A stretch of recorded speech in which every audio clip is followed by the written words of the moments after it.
Your words have power. Together, we will have a multi-generational conversation on topics that are considered taboo, risky, controversial, but most of all, thought-provoking.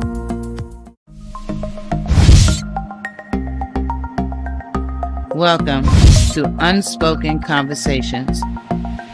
Your words have power. Together, we will have a multi-generational conversation on topics that are considered taboo, risky, controversial, but most of all, thought-provoking.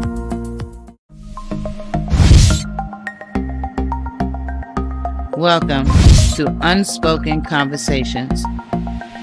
Your words have power. Together, we will have a multi-generational conversation on topics that are considered taboo, risky, controversial, but most of all, thought-provoking.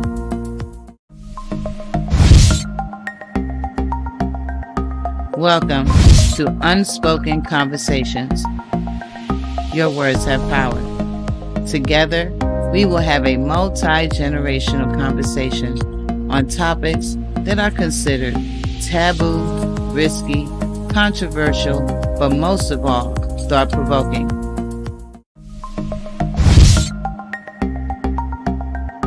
Welcome to Unspoken Conversations. Your words have power. Together, we will have a multi-generational conversation on topics that are considered taboo, risky, controversial, but most of all, thought-provoking.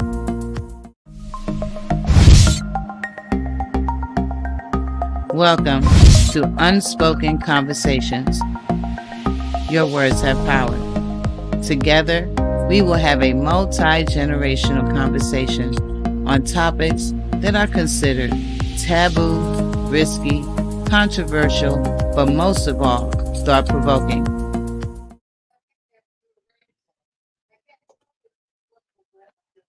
Good evening, good evening. Good evening. Let's get this party started. Oh, yeah. All right, so I see right now we have one viewer, and I thank you very much, viewer. We are going to get started in just a moment. Just let me try and wait just a couple of minutes for some more people to join. So if you know some folks who you can invite and that you think may be interested in this conversation, please invite them and like and share and subscribe. Tell them to come on and like and share and subscribe. And I'm sure folks are going, okay, legacy, that sounds kind of boring. What does she mean? We're trying to steal our legacy. Oh, if you only knew, right? Right. Look, so I have, I'm sure it's not my phrase. I don't think it's my phrase. I'm sure somebody else has said it before, but I found myself saying this phrase quite frequently in the past 2 months. And it is, you don't know what you don't know until it's time to know it.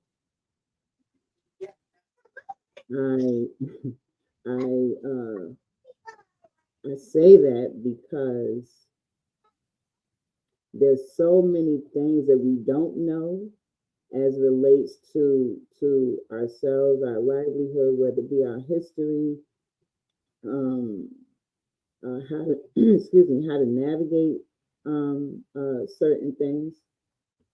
You typically don't know it until it's time to know it. You know what I mean? Like, you don't know how to necessarily how to plan a funeral. I mean, sound more like, but you don't necessarily know how to plan a funeral until it's time to plan the funeral. Yep. So when it comes down to, I guess, legacy planning, how do you call it, legacy planning? When it comes Well, to a lot of behind the curve on that. yeah, yeah, like a lot of people don't understand what leaving a legacy means. I think there is a misnomer that people seem to think that leaving a legacy means, right, leaving your family a whole lot of money. Right. Yeah, that's not it. Because at the end of the day, money is temporary. Money you can leave your family $100,000. Once that $100,000 is gone, the $100,000 is gone. Mm-hmm. To be gone in 10 minutes. That is not a legacy. So I see we have a couple more viewers. Thank you so much for joining us this evening. We were kind of just trying to stall and wait for family to join. Again, if you would like to call and be live on the air, feel free to give us a call at area code 980-425-3331. I like that number. 3 is my favorite number. So we're going to try something different tonight. And so I definitely want everybody's input to let us know if you like it. Again, this will be the first time. So yeah, we don't know how successful it's going to be. But we're confident that we're going to be able to pull this thing off. So I took the liberty of creating a PowerPoint. Yay me! Now that part I do know how to do. I do know how to do PowerPoints. I love doing the animation and so on and so forth. So yes, that I can do. However, being able to load this PowerPoint onto the platform, that was a little tricky. I even reached out to the production team for StreamYard, and they told me something completely different. I don't even think the person really knew what they were talking about. And I listened and I was like, yeah, I don't think it's quite that complicated. So, and lo and behold, it was not that complicated. So what I'm going to do is share my screen, because I did learn how to do that. And we're going to jump into our conversation about they're trying to steal my legacy. And for those who are viewing, let me know, put in the comments a thumbs up if you can see the screen. So all you'll see right now is like this little green picture on the right side of the screen. So if you can see it, give me a thumbs up. If you can't see it, I'm getting ready to panic. But Brandon, you can see it, right?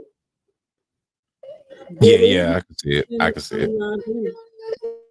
She says she sees me. Yes, Ben. Do you see the my screen that I just shared? It's like a little green blurb. Thank you, Vanessa. I appreciate y'all. All right, well, let's get this party started. So, Unspoken Conversation, Your Words Have Power. Episode 3. They are trying to steal my legacy. So we want to start this conversation off first with the definition of legacy. So now this is not my definition of legacy. This is the definition per Google. And so no, we're not saying Google is a full-on authority of all things, all things, period. But just for the purpose of this conversation, I did just Google legacy. And so it says that legacy is a noun, and it can be an amount of money or property left to someone in a will, or the long-lasting impact of particular events, actions, etc., that took place in the past or a person's life. I myself lean towards the second definition. Reason being that money is temporary. Would you agree, Brandon?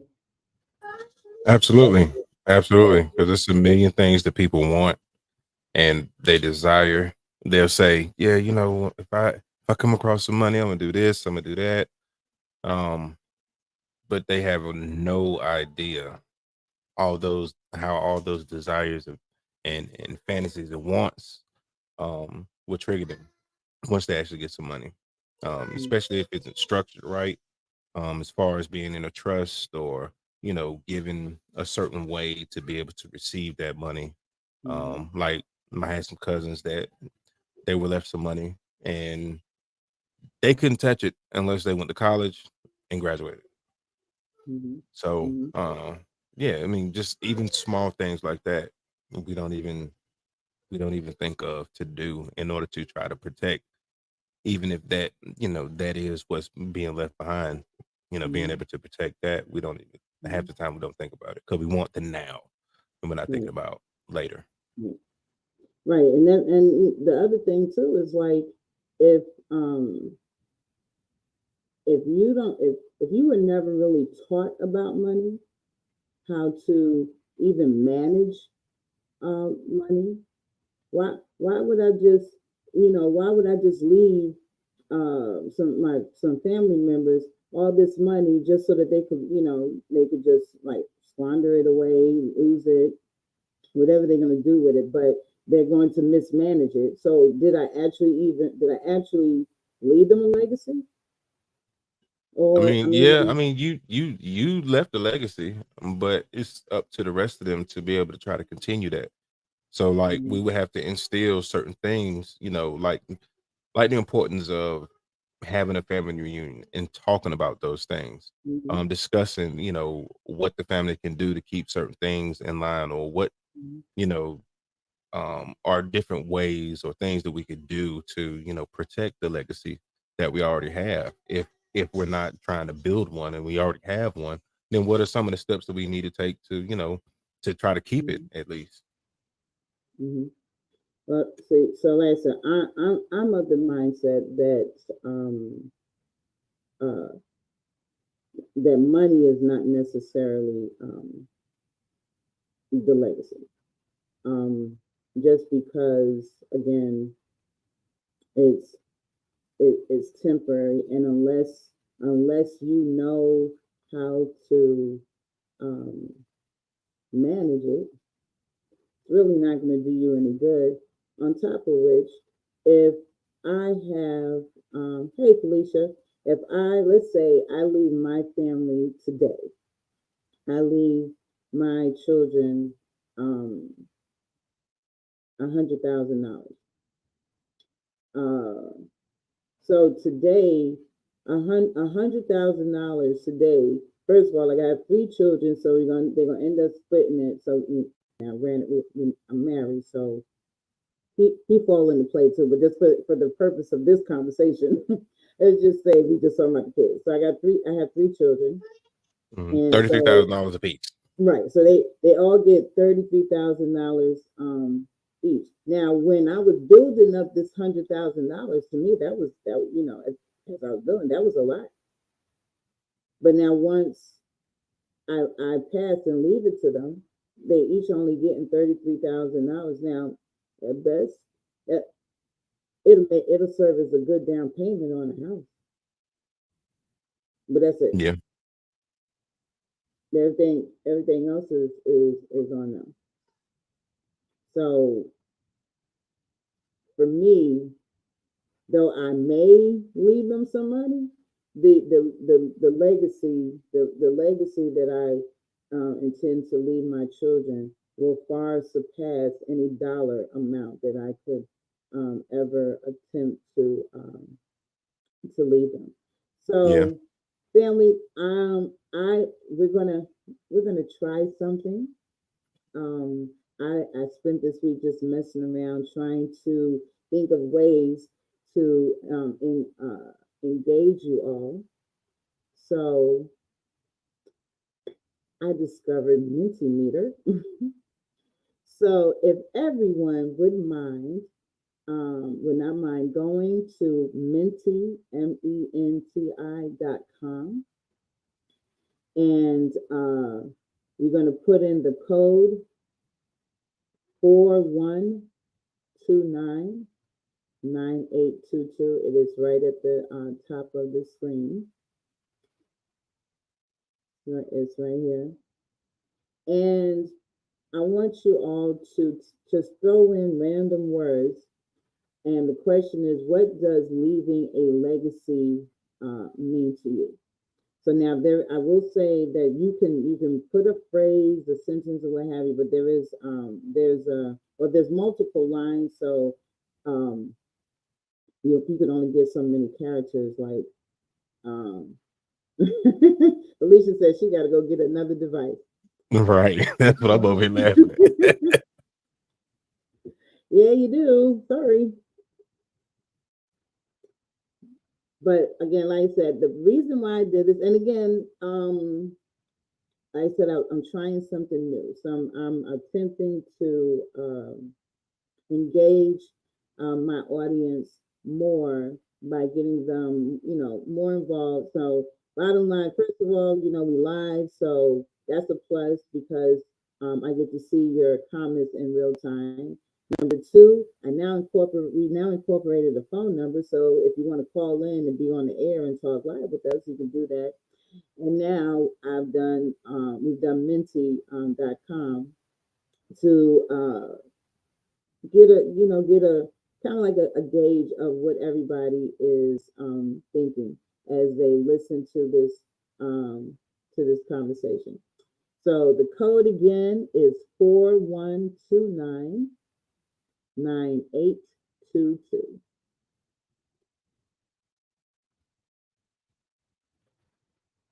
And so I'm going to join you guys and do it also. And Randy, you do it too.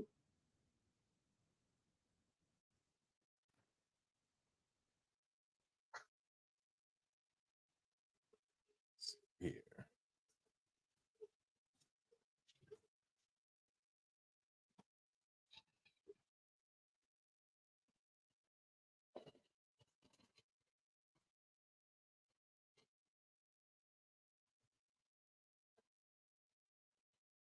Hmm.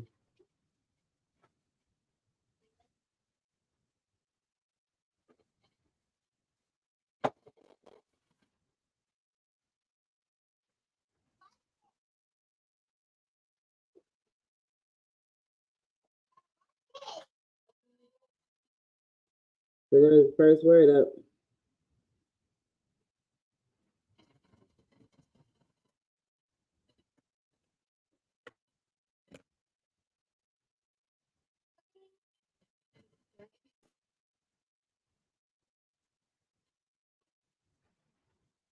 Mm-hmm. Yes, financial literacy. I like that.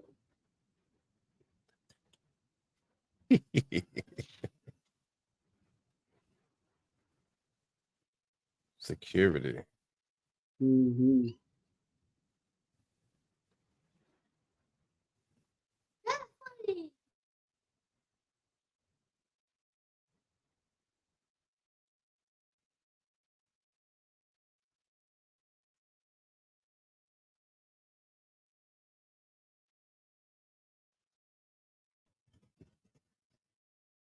Knowledge. Knowledge.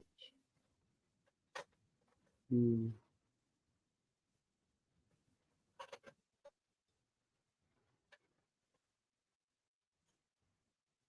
Empowerment. Yes, I like that. Mm-hmm. Happiness. Mm-hmm.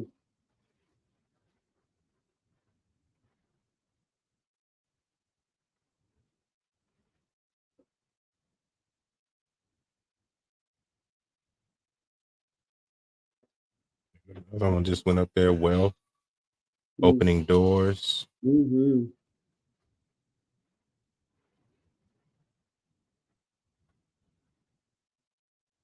All right, we'll take one more.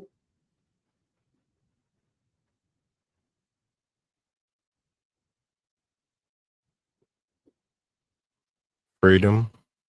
Mm-hmm. I like that.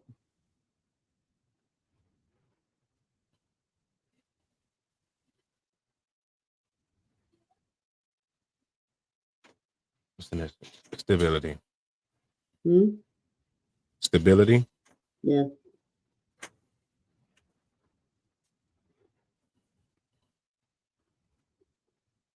Well-being. All right, cool. Um, Yeah, so I like all of that. Knowledge, happiness, wealth. Oh, we got some more. I missed what word just came through. look like advice, Oh, advice. Mm-hmm. importation. I think Mm-hmm. that's what they're Information, saying. I got to freedom, look wisdom. sideways to kind of get it. Yeah. uh, stability. Right, yes. Um, I, I, I would say, I would say, out of all of those words, so all those words are awesome, and of course they mean something different to each of us. But for me, looking at this list of words, I think the most impactful is the opening doors. That your legacy should be, I think, a gateway for that next generation to step through. A door for that next generation to step through. But um, outside of everyone who is viewing right now, a lot of us, a lot of people have I would say, a distorted understanding. Yeah.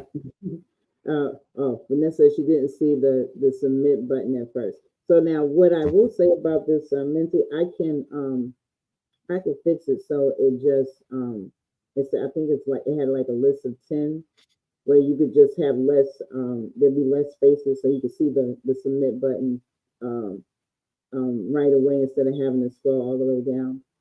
But for everyone who participated, thank you very much. And if you think that is something that we should continue to incorporate, give me a thumbs up.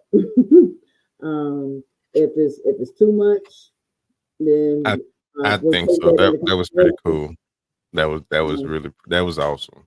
Actually.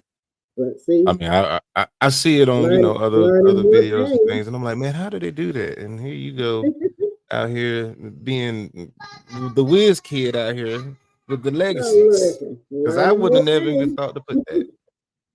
Uh, but yeah, so so again, like I said, if you guys think that it's something that we should keep, then definitely either shoot me a message, give me a thumbs up. I think Vanessa, I see Vanessa thumbs up early. But again, this is just another way to to gauge that the audience, and to get everybody more involved in the conversation. If you remember, 1 year ago this month, I said I'm not an authority on anything, but I have I have concerns as it relates to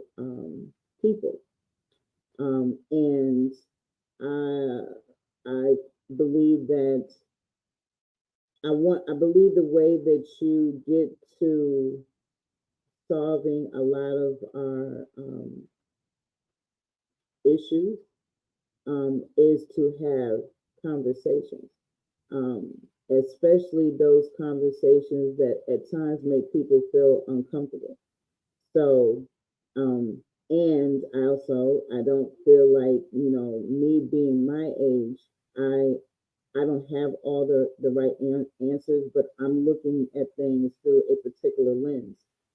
So it was important to have another generation so we could all have the input from another generation, and hopefully somewhere along the lines we can all meet in the middle. So with that being said, um, I want to look at the why, and so I picked out four um, things that I felt like lend to the why it's important to leave a legacy. And so the first one I wanted us to discuss was this money versus wealth. So we kind of like touched on it early in the conversation, but I want to ask you all because Brandon and I we Brandon gave his take on the money aspect. I myself, like I said, I gave my position on what I think about money, but does anybody else see the difference between money and wealth? Randy, do you see the difference or yeah, between money and wealth, or do you not think that it's like one and the same? No, it's definitely not one of the same. My mom used to hold on for 1 second. I'm sorry because there's a lot of stuff going on in my back.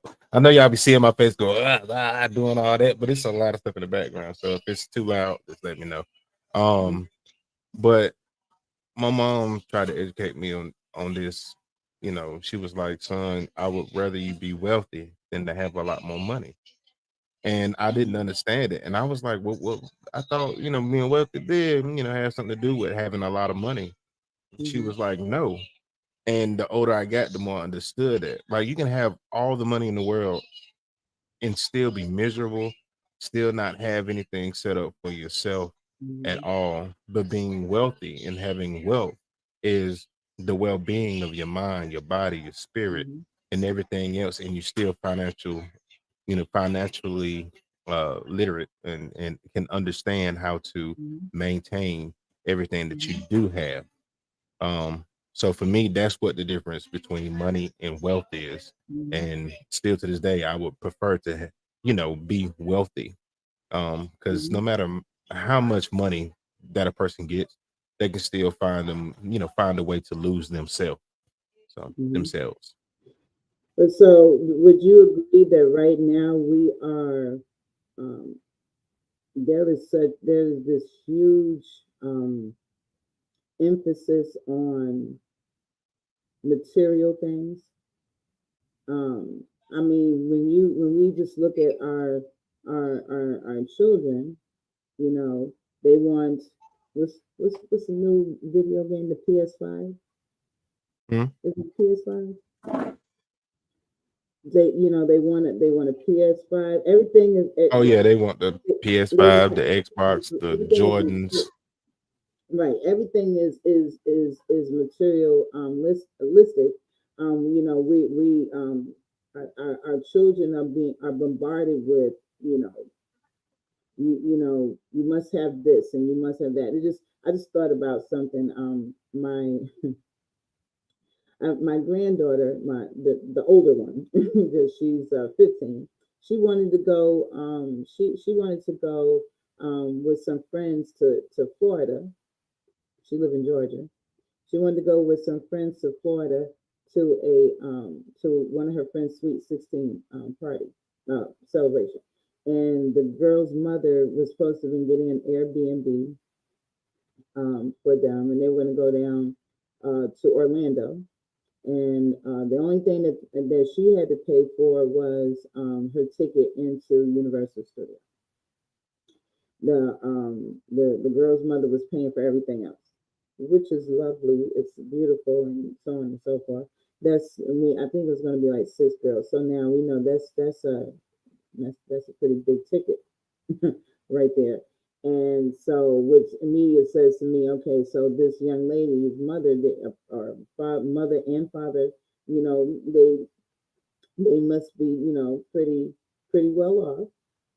Um, and so I was talking to my granddaughter, and I was like, that's nice. I was like, but it's going to be more than just you paying you're paying for a ticket to Universal Studios. She was like, what you mean? I said, well, your generation, you're not going to go down there without your hair done, without your nails done, without your lashes done. And oh my goodness, you got to have new outfits. So it's not good. And she was like, oh yeah, you're right. Now I didn't put that in her head. She just didn't think about it at the moment. But I already knew that at 15 years old, you need new outfits, you gotta get your hair done, you gotta get your nails done, you need lashes. To go celebrate somebody else's sweet 16. And but that's the we if she asks for that, that's what her mother's going to do. And so we put the emphasis on all these other things. These are the magazines and the commercials back in, what was it, 1954. They had a secret to selling to the What Negro. year you said? 1954. 1954.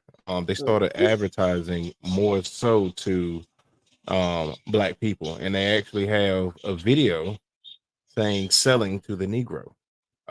mm, But it was just a way to get us to I guess want to fit in to the mm-hmm, crowd, want to be able to eat at the same table or eat at the same restaurant, not come in the back and everything like that. So it's been mm-hmm, targeted to us to not even focus on the financial things and how to build up and how to mm-hmm, get further down the line.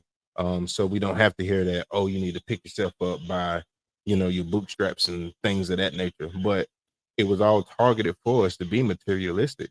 Even in the 90s, when they started coming out with these um bathing suit uh um commercials and billboards and magazines and things of that nature, they started talking about, what it's doing to the health and for kids in high school.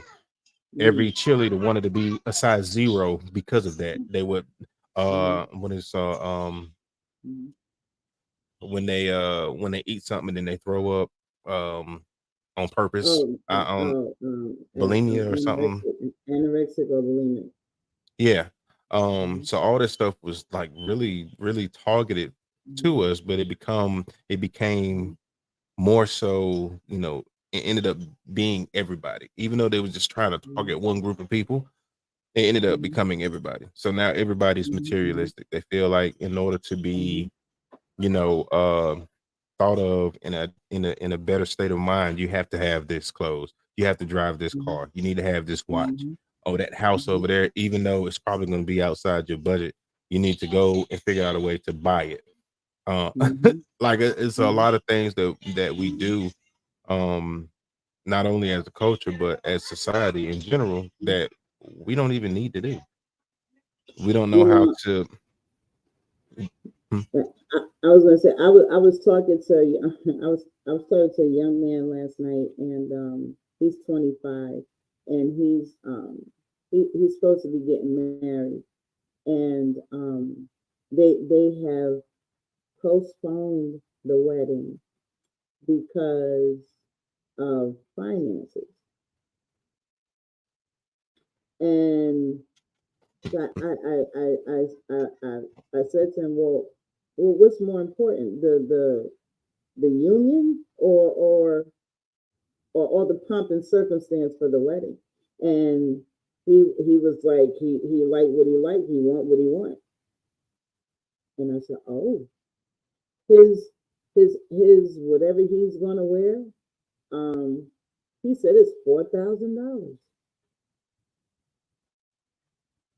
Now, his, For a few hours to have that on. so he's what is it? He's Indonesian and something else. So when he said that, I was like, oh, now I know, like, like Vietnamese, like I know if they live here, they'll have like a wedding here in the States, and then they'll have a wedding over in their country or what have you. So I'm thinking that that's what he was talking about. Nope. He was talking about right here. He was about right here, and his outfit was going to be $4,000. And huh? And he's 25. And so now I'm intrigued because now I want to know, okay, what does he do? So he is a manager at a restaurant in Uptown Charlotte. And the baby drives 2 cars. He got 2 car notes. But By himself? he's also a homeowner. Wait, so hold on. So he has 2 cars in his name that he makes payments on just for him. Well, I said, do you drive both of them? He said, absolutely. He said one is for one is an SUV and then another one, I forget the other. one is for work and one is for play. Well, one is for hauling more stuff and then other. And I was just like, why you got 2 cars? He was like, well, I can afford it. And I was like, oh, okay. I think that's the hugest mistake that we make all the time just because we feel like we can afford it. And it's not even, we don't even afford it right. Like we don't even, just because we can make the actual payment, right, doesn't mean that we can actually afford it. So if you can't buy it 3 times over, you can't afford it. There's no reason why we should be. But in those things that, if it's outside of whatever you have to pay to actually live. So once you pay those things, your light, your water, your rent or mortgage, car insurance, and potentially your car. Depends on what part you stay in or whatever. You're not doing Lyft, Uber, or riding the bus. If you can't afford that payment 3 to 4 times over, you don't need it. So you shouldn't buy it. That's outside of your main bills. Like the play money shouldn't be even for that. Like, and the play money should be invested. I don't. So here's the thing, right? So now he's still okay. So he's still a person of color. Now, mind you, as he's sitting next to me when I'm having this conversation with him. His mother is sitting across the table. From me, she don't pay none of his bills. And so we're having this conversation, and so every time he answers, and I turn and I look at her, and she goes,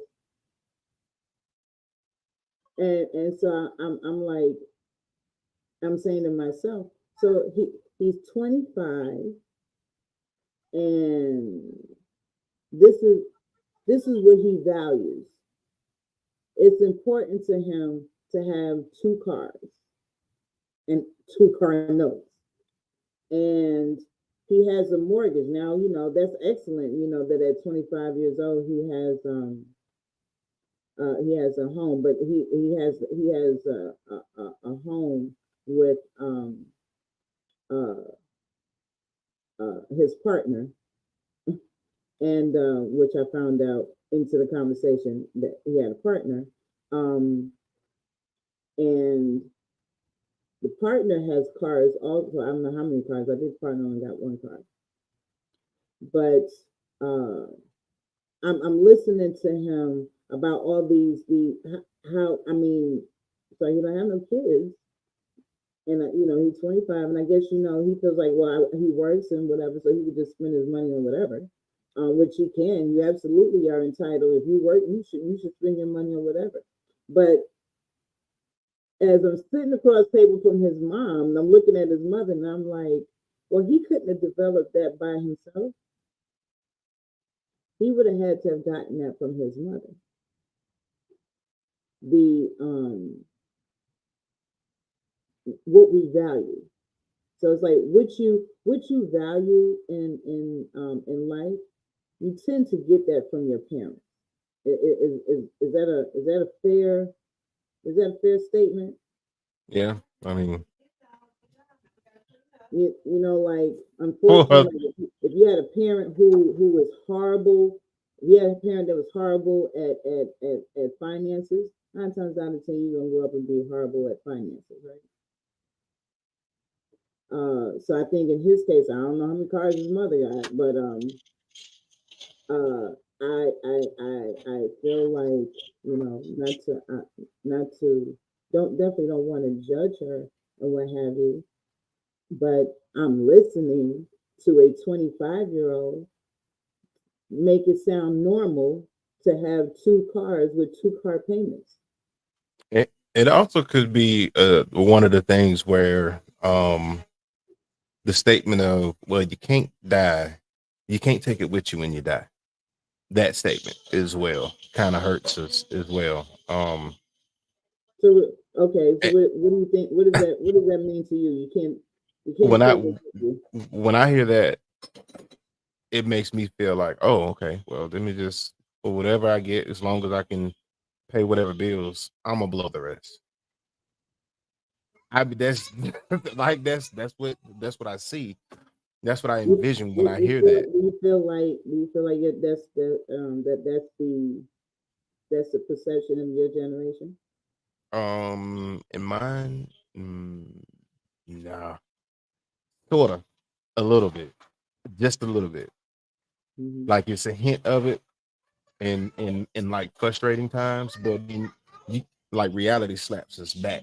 You know what I mean? To where, nah, man, I need to invest this. I need to do whatever I can to, try to do something else. But I mean, granted, it's true that you can't take it with you.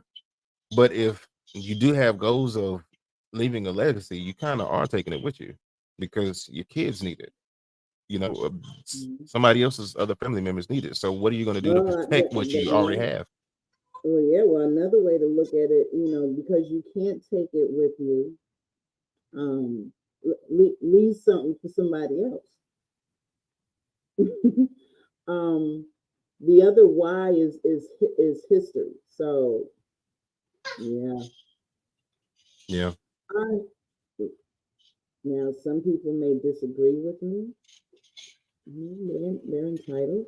Um, but knowing your history and making sure that generations beyond yourself know their history is part of your legacy. Yeah.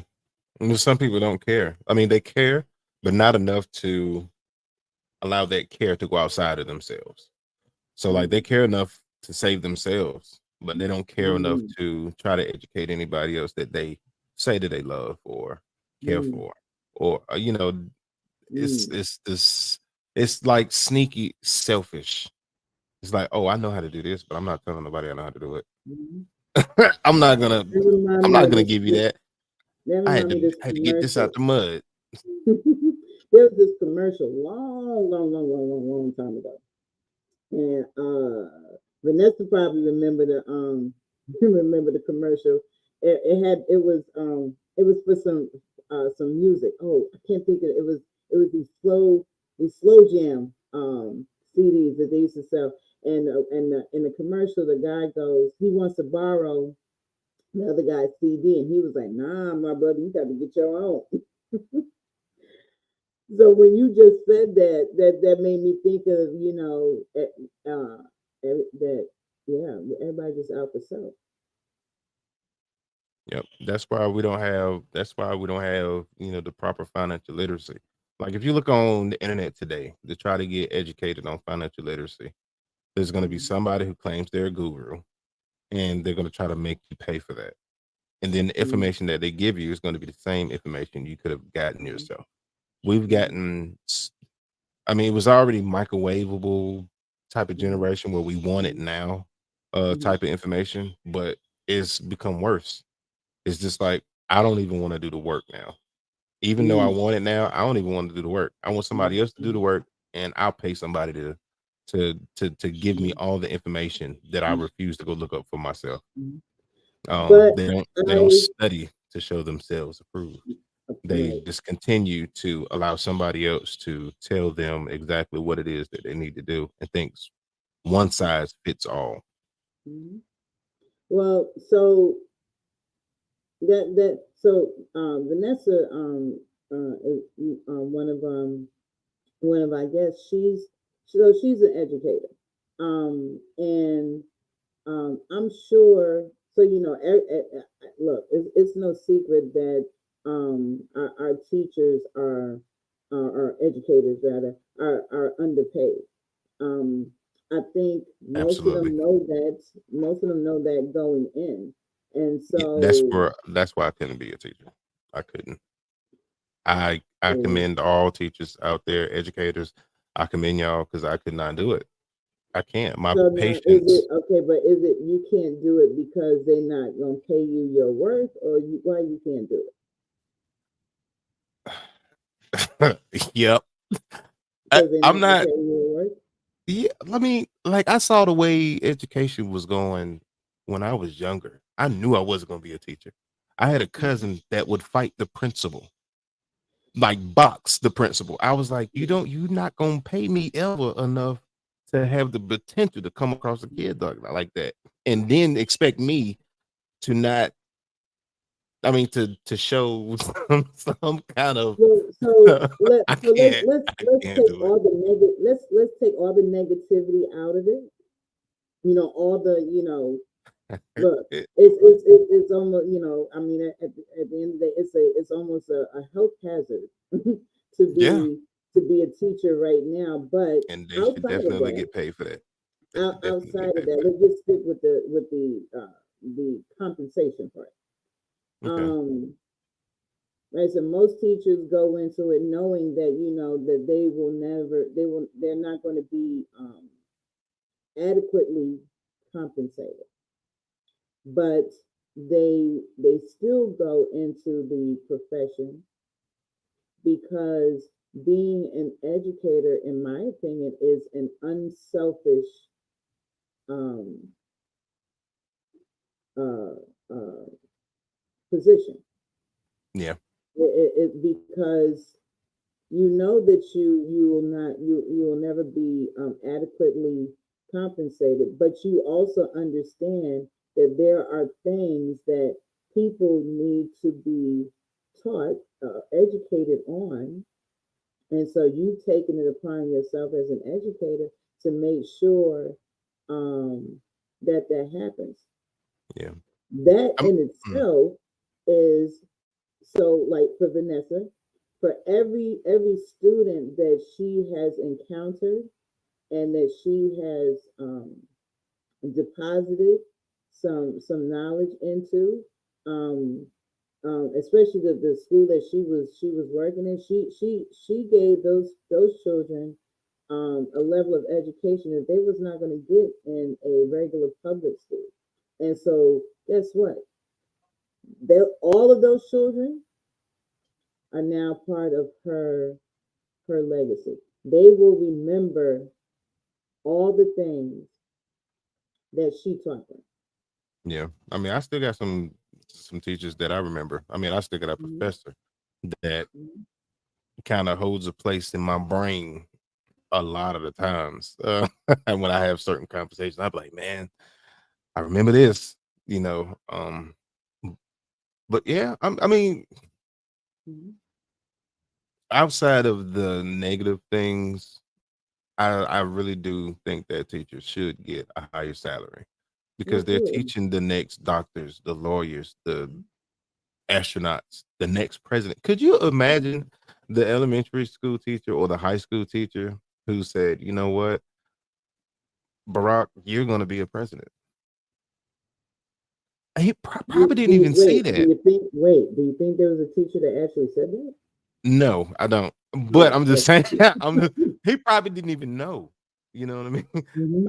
He probably didn't even know that, you know, hey man, this guy's gonna be the president of the United States of America. Well, no. What's even more concerning, right? Imagine how many people actually discounted him. Imagine how many people actually counted him out. Yeah. Oh And yeah. Nessa says, at some point, I had to become selfish. Oh, I had poured into the children until I couldn't adequately provide for my needs. I will always be an educator in some respect, but and Vanessa, I totally get it. Right? You know, I think no one will ever argue that any teacher is is uh, is compensated as they should be. But um, I'm and whatever the decision that you had to make, I get it 100%. But but my point is that even so, you still created a legacy because again, those babies, those kids, which you gave them, they had you not given them, what you gave them, they probably would not have seen it or learned it until maybe they got in college. I mean, I look me, let me see, I took African American studies in college. It definitely didn't happen in high school, and definitely didn't happen in junior high school or elementary school. They told me about Martin Luther King. They glazed over Malcolm X, but yeah. Mhm. So what you gave them, hey, you absolutely. And so it's two things. You given your legacy. You create a legacy from a historical, a history perspective because you taught them things that they were not gonna learn in a regular public school. But also, you've also laid a foundation for those kids because they're going to want to know more. And so that's the other part about our, creating a legacy, right? Is that you lay a foundation. You lay the groundwork for the next generations, right? To learn more, to obtain more, to carry on, what was started. Mhm. Vanessa says, absolutely. I pray that they continue with the thirst for knowledge due to the information passed on to them. And I believe that they will. And I commend you because I'm a little biased, but still, I think that what you imparted to those kids are exceptional. And I wish I would have had a teacher like you when I was in elementary and middle school. And then the last why is it's our responsibility. Mhm. What's the phrase? Each one Each one teach teach one. one. Yeah. So I see the responsibility on multiple levels. So I went to the African American Museum in DC, and Oh, I remember when that thing was built. Uh, I was just in utter and complete awe, like, oh my God. And um I think it was the same year. I think it was the same year I saw Michelle Obama's her first book. It was a Netflix they did like a Netflix um thing special on it. And that experience at the museum, at the African American Museum, and listening to Michelle Obama's story, those two things came and collided for me. And I remember watching her special and boo hoo crying. And I'm crying. It must have been sitting there welling up from the museum, but to listen to see what I saw at the museum, and then to listen to her, and then realize, I owe it to every woman that came over on a ship to be the best that I could ever be. Um, I have a responsibility uh, to them. And that's basically what Michelle Obama was saying in her first book. We have a responsibility to be great. We stand on the shoulders of people. Some people, they they never even got a chance to be great. So how dare I flounder off, my an opportunity to be great, despite you know everything that's going on around me. I have a much better chance of being great than my ancestors did, and so I owe it to them to to do that.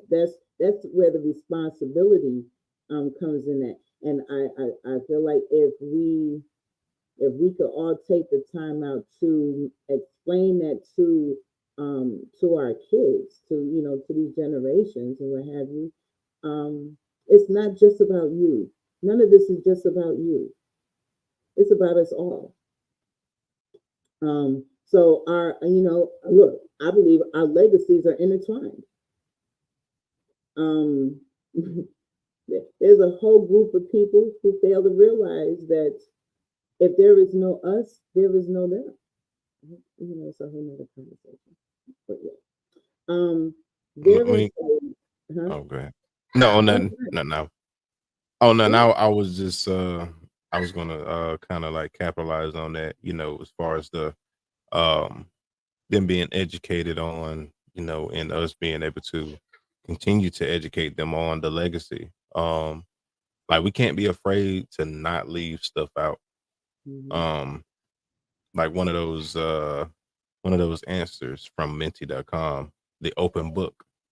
Mm-hmm. Like we have to remind them what happened to Mm-hmm. um us when we did, try to leave something, well, build something for us. What they call it, the Black Wall Street. Mm-hmm. Um, and what happened in 1921 in Tulsa, Oklahoma. So we have to like really.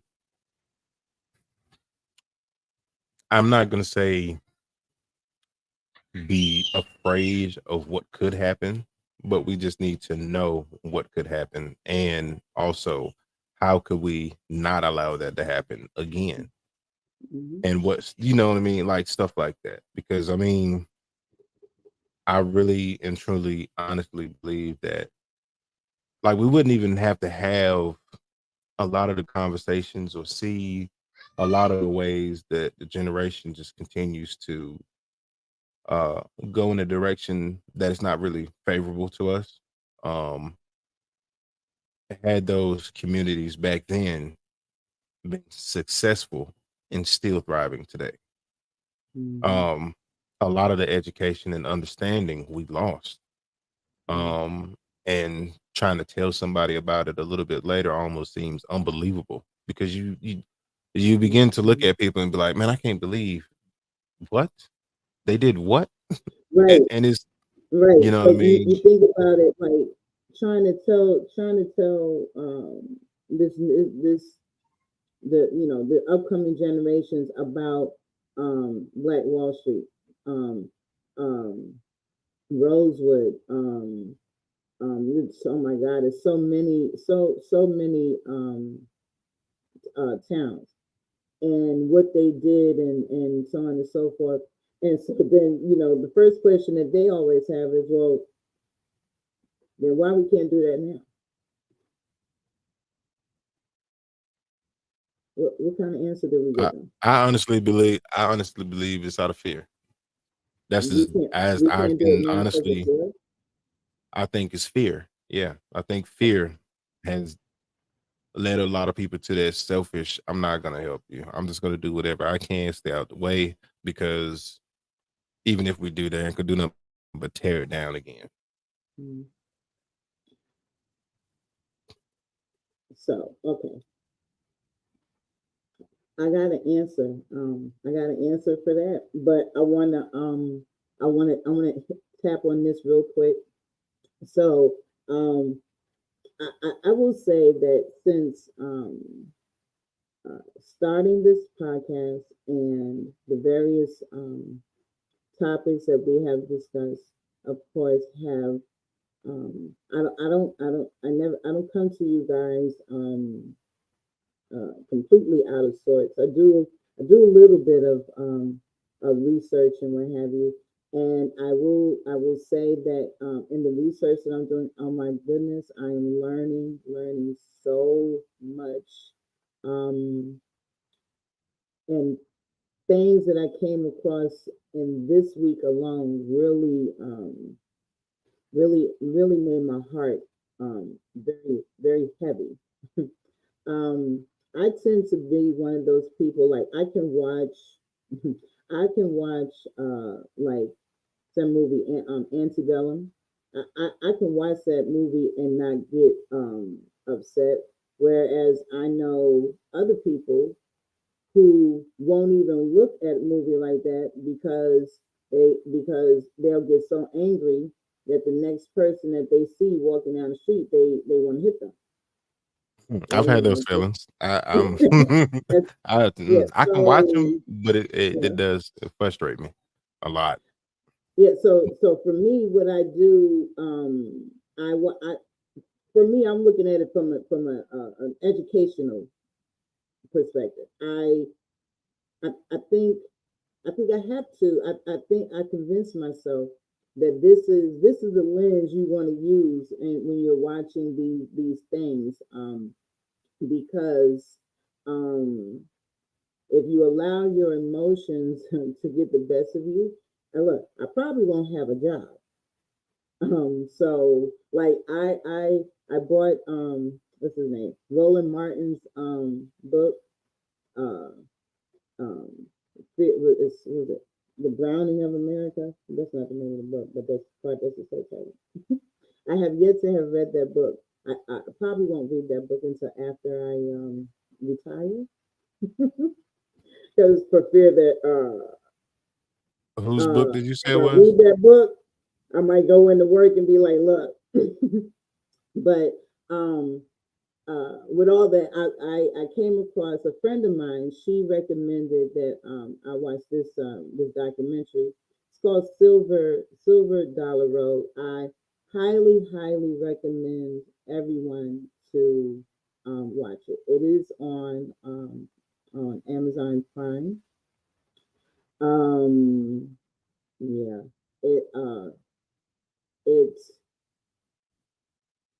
it really it hurt me to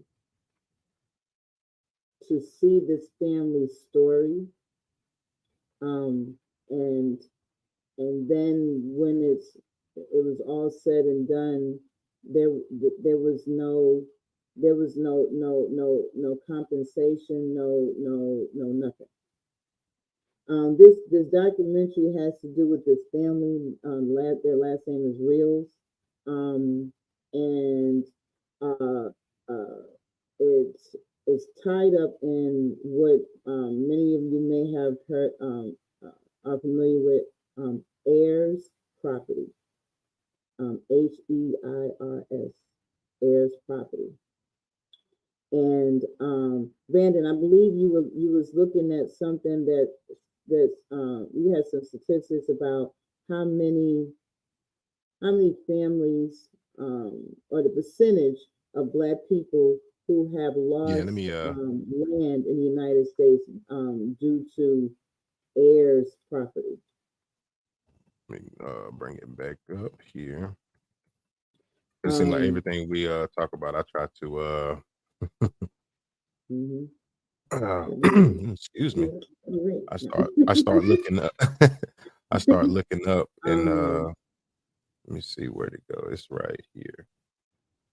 Let me scroll but down long a little story bit. short, the reason why you guys need to watch this is for several reasons, but the most impactful is that we got a lot of families down here, North and South, well, let me see, no, Virginia, North and South Carolina, Georgia, maybe not Florida, but Georgia, Alabama, Louisiana, that these southern states, a lot of our ancestors, they got land. They were people who were actually given the 40 acres and a mule.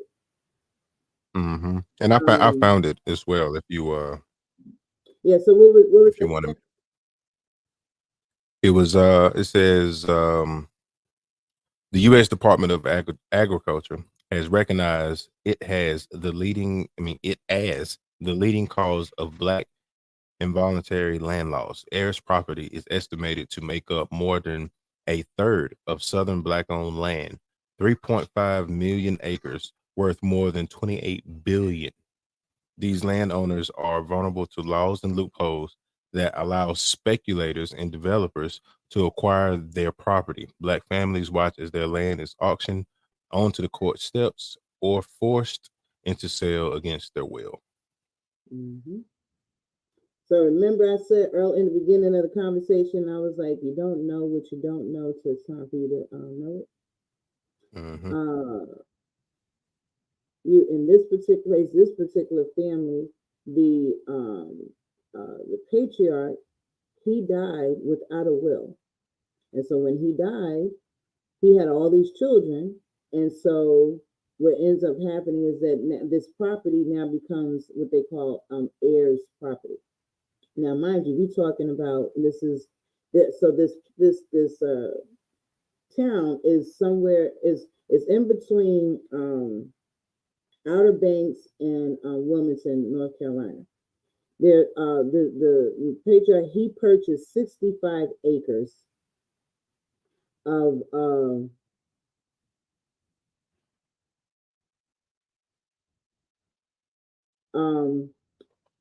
but okay, Vanessa, wait a minute. And so he purchased 65 acres of land. Then he lost the land because of the taxes. Then another relative went and paid all the taxes off and got the land back. And then as developers came in and started building up, because it's waterfront property, started building up around in the town, and what is the town is so they pronounce it Beaumont. Yeah, Beaumont, right?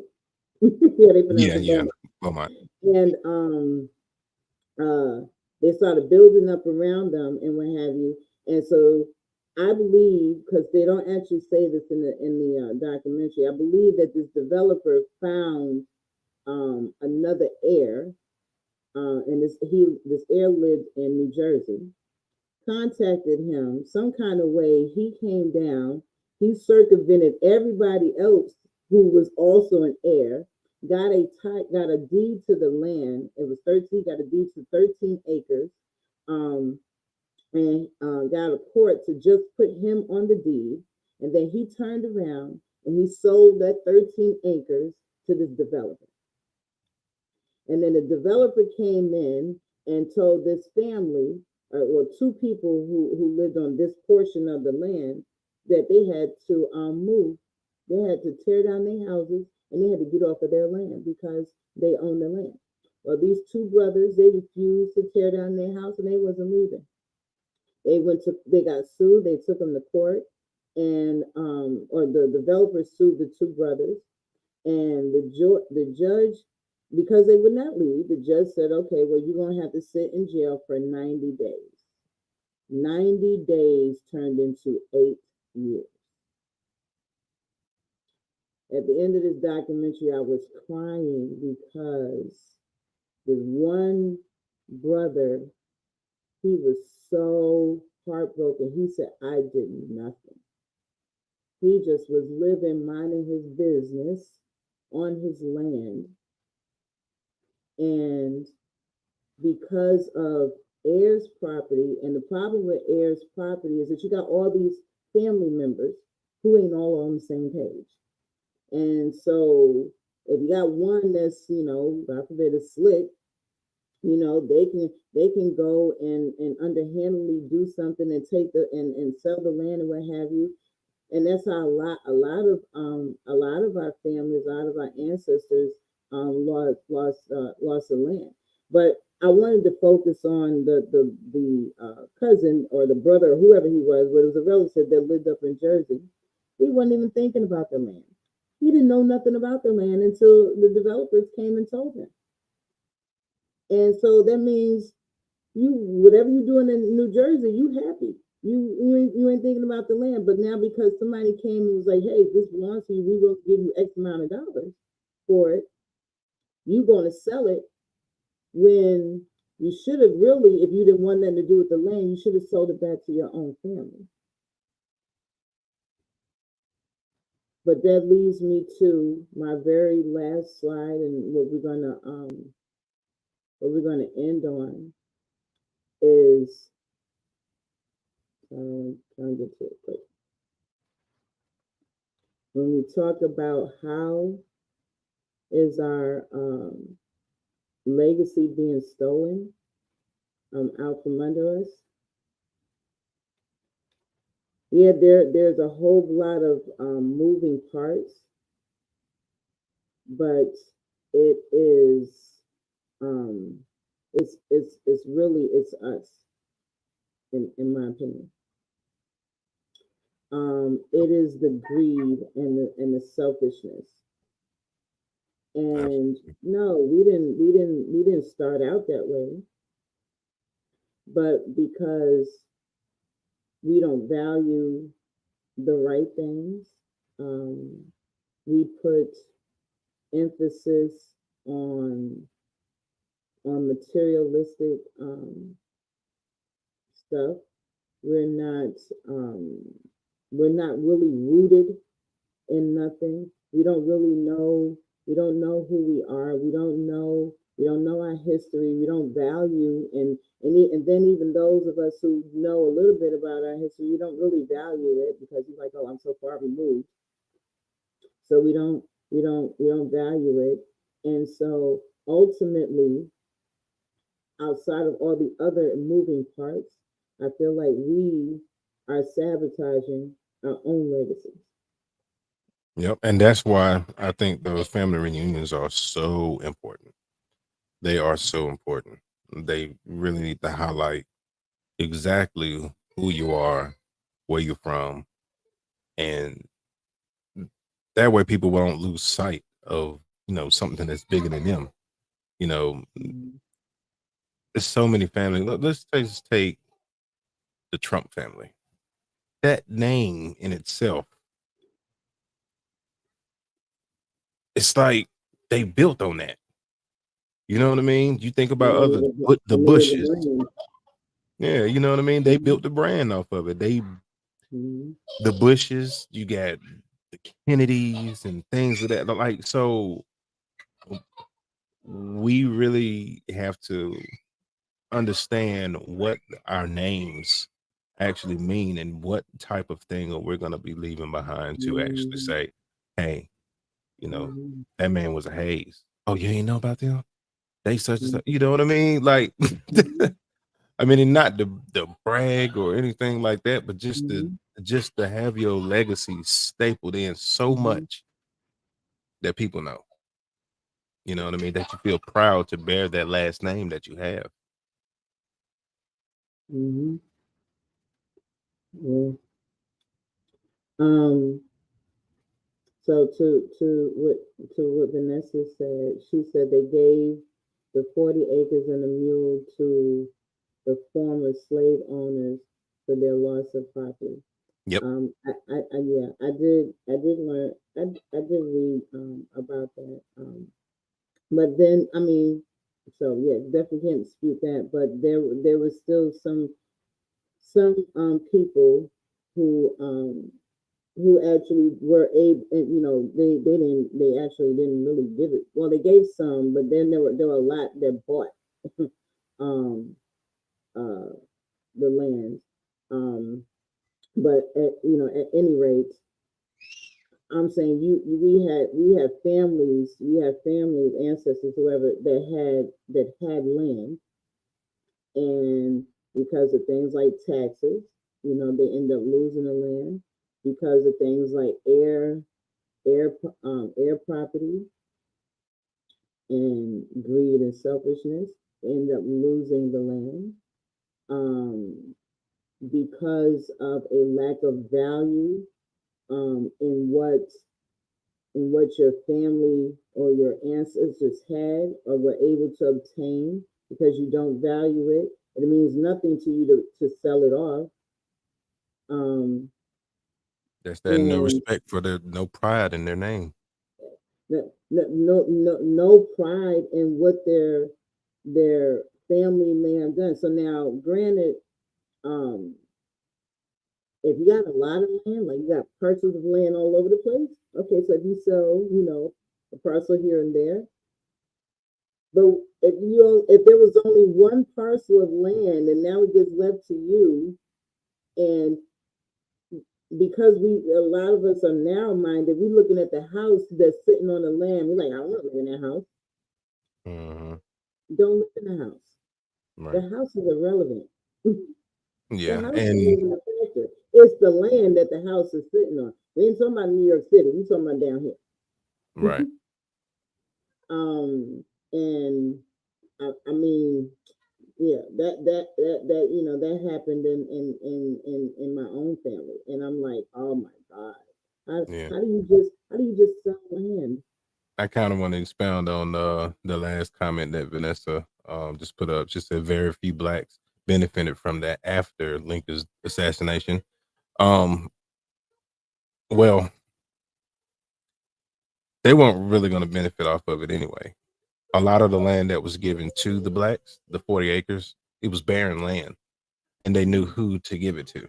So they couldn't even do what they needed to do in order to retain the money to be able to pay for it, for the land. So they would end up having to sell it back to the slave owner at the time. And so is But but that but was that was a yeah, two-edged but sword at the time. a lot of but we make that statement, but we got to remember, um eh, Tulsa, the Tulsa, Rosa, all those other, look, there's a video, there's a documentary on YouTube that talks about all these what do they Massacres. these massacres in various cities. They were all black. They Mhm. had businesses, banks, schools, everything, and all of them were burnt to the ground. So at some point in time, all the land wasn't barren. These people, they made whole communities on this land. So does anybody know? I told you I keep finding I'm coming across stuff this week. Lake Lanier. You know the story about Lake Lanier? Vanessa, you know the story about Lake Lanier? Lake Lanier is in Georgia. Lake Lanier is sitting on top of a town that was called Oscarville. And the local government flooded out that town after they massacred Lake Lanier. And yeah, and that's why they say it's haunted, because They didn't, but when they flooded out that town, they didn't. They said they didn't remove a lot of the graves, and so yeah, it's a movie actually coming out about it. It's a scary movie, but still. But bottom line, my point is that that you had a lot of communities um, that they started off, that was, I don't know if it was the 40 acres, but these people, we did actually build viable cities. There was there was farming going on. There was a lot of agriculture going on. You can't have agriculture and you can't not have agriculture and then try to build a bank. How you getting a bank? So they had to start from something. But again, outside of those massacres and what have you, those are those. But then you have just people who just literally just got swindled, out of their land. That's what the TV series um is it what's the name of it? Is it Greenleaf? No, I can't think. But it's about land struggle. Oh my lord, it was on somebody help me. um but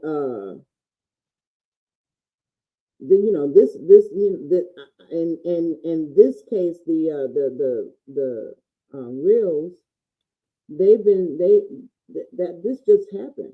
Those two brothers just got out of jail in 2019. Mm. So we are talking about something that happened like in the 50s or the 60s. This just happened to them. Now it's been a 60-year fight, but those two brothers. So the one brother, he tells you he he was what did he say? He was 52. He was 52 when they locked him up, and now he's 61. And he said those were good.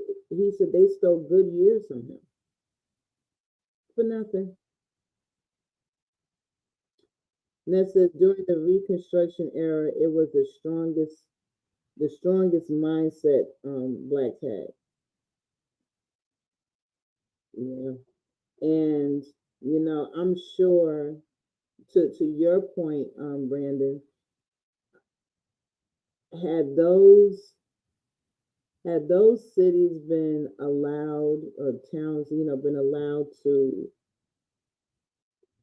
um, fully flourish and prosper, it's no telling where um, we all could be right now.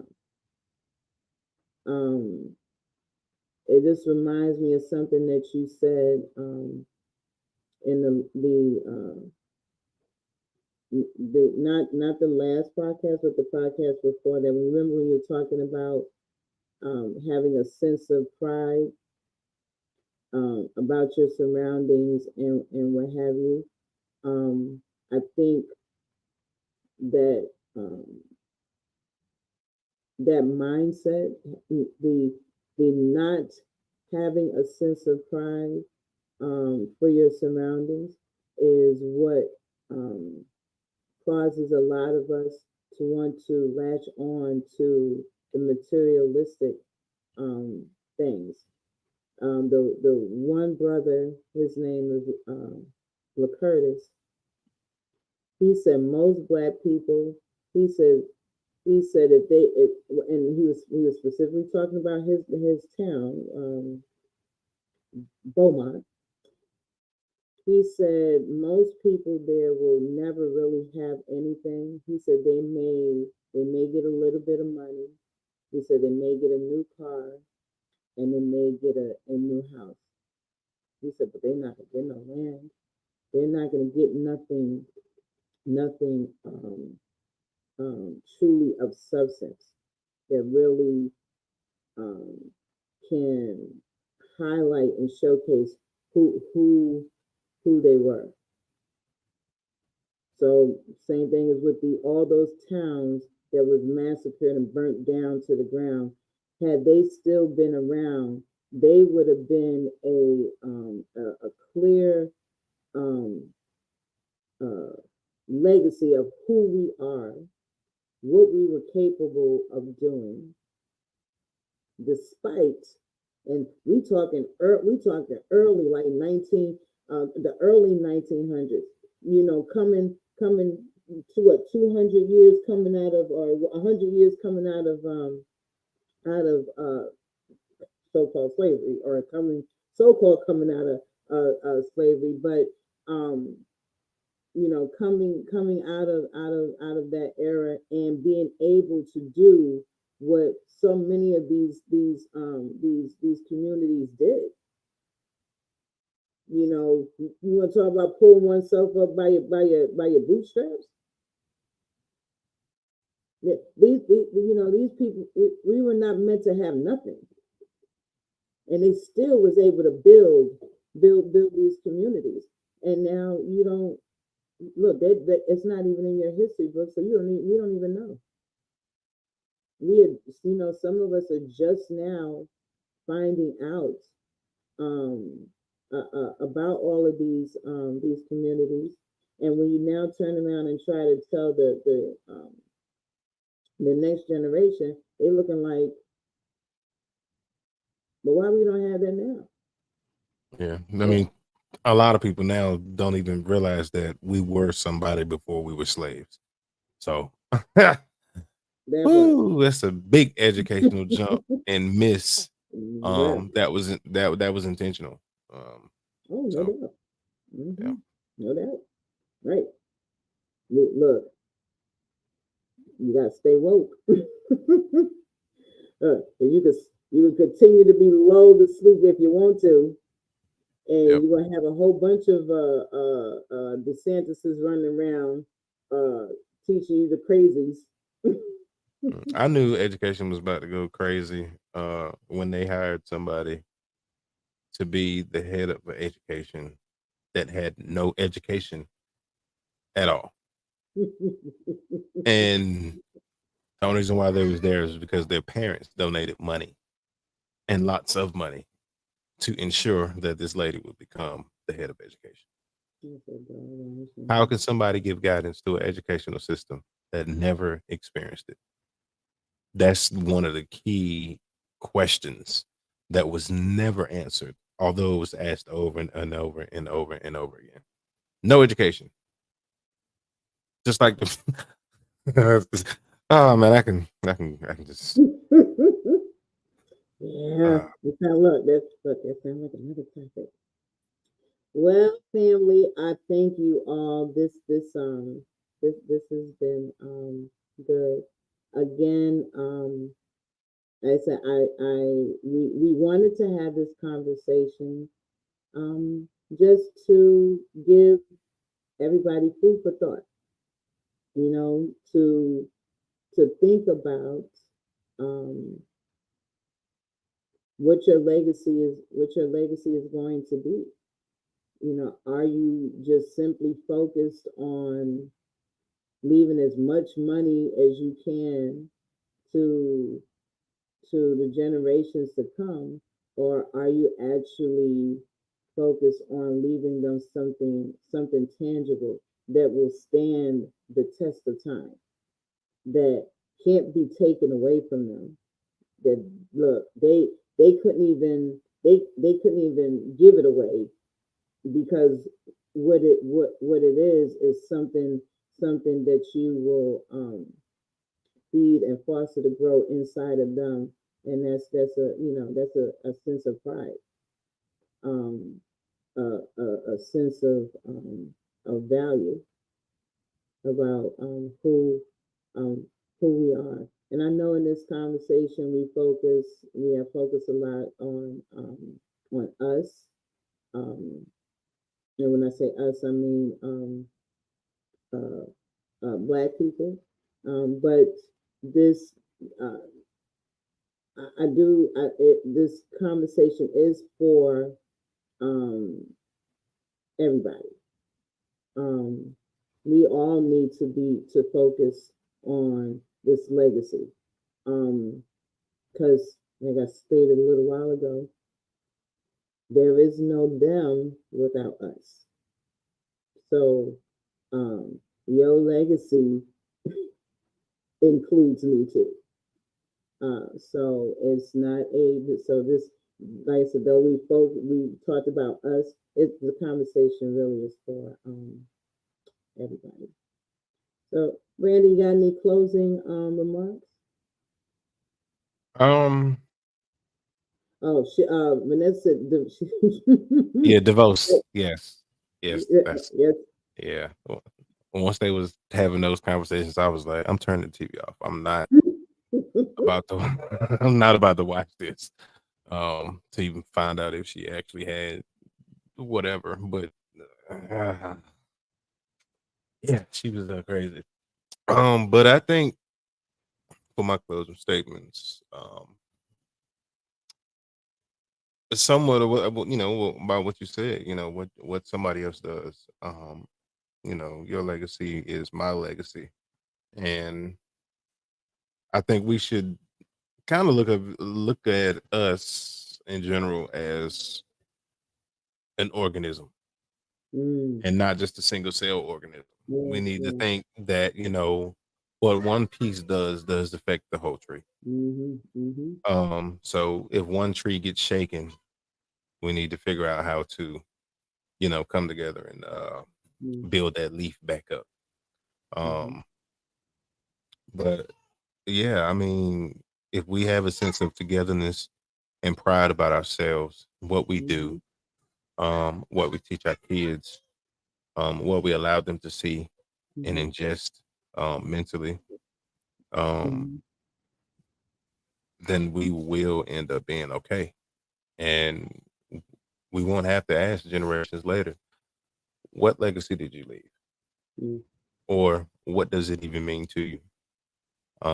We have to really allow people to mm-hmm, come up with the best way that they can as far as what that mm-hmm, legacy means to them, but still realize that that mm-hmm, legacy does affect the whole in general. mm-hmm. Yep. Yeah. All right. Well, yeah, ditto. um, yeah, that's it. That's it in a nutshell. Family. There's a song. I can't think who's the artist, but the song is "I Need You, You Need Me. We're all a part. We are all a part of God's body." Yeah, we we need each other. Um, we are each other. Um, some of us can bring out the worst in each other, and some of us can bring out the best. Um, but at the end of the day, we are we are destroying ourselves because we do not value each other. We do not see the worth um, in each other, and somewhere along the line, some of us got it in our heads they could that they could survive independent of everybody else. I like to see it done, but yeah. Mm. But family, I hope that again that this conversation has spawned you to think about some things. Like I said, it was just a conversation to, just to get us to thinking about, how we are moving out here in this world. Our next episode will be will not. It will air the same time. It's actually the Sunday after Thanksgiving. It will air the same time, but it will not be live. Brandon and I are going to have a conversation um, about um, about our children um, getting life improving. Now, I'm sure a whole lot of y'all would love to engage us in this conversation. So you do know that you can leave comments, um, uh, while viewing. We may even watch with you so that we can comment live. But because it's Thanksgiving, we wanted to be free to be able to go do whatever it is that we're going to go do as a family. Yeah, I'm gonna be too full to talk.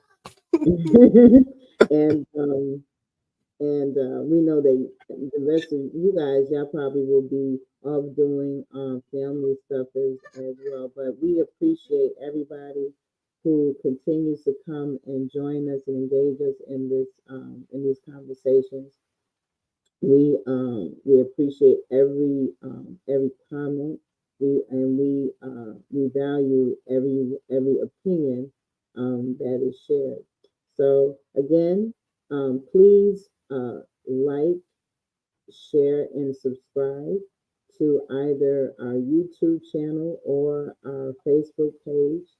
And please share this podcast, this specific podcast tonight with someone who you think would benefit for the information. Again, we're just trying to give folks food for thought. So, with that being said, we're gonna wish everyone a happy, blessed, and safe early Thanksgiving. Oh yeah, be safe out there on the road. Everybody is making sweet potato pie. Who making sweet potato pie? Who's making sweet potato pie?